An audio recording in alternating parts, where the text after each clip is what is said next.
Mestre, o mar se revolta, as ondas nos dão pavor, e o céu se reveste de trevas, não temos um Salvador.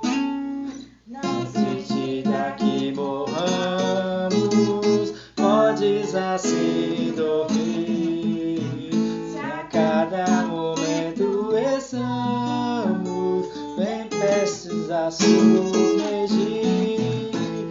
As ondas atendem ao meu andar, sossegar.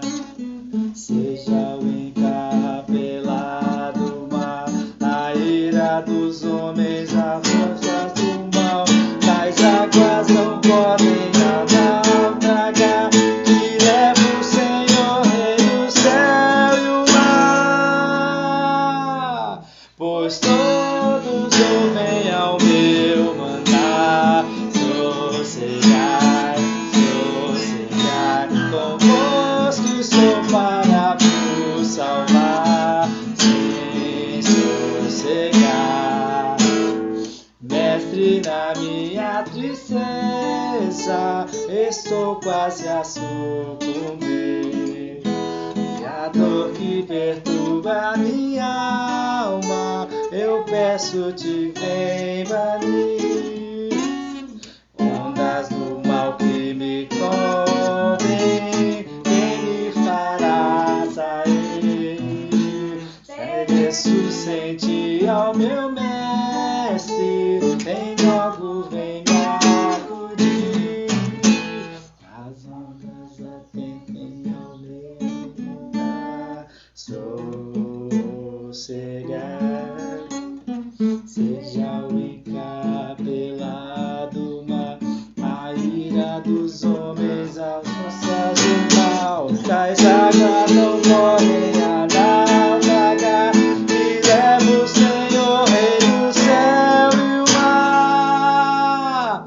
Pois todos ouvem ao meu mandar, sossegai, sossegai, convosco estou para vos salvar, e sossegai. Mestre, chegou a bonança, em paz vejo o céu e o mar, e meu coração goza calma, que não poderá findar.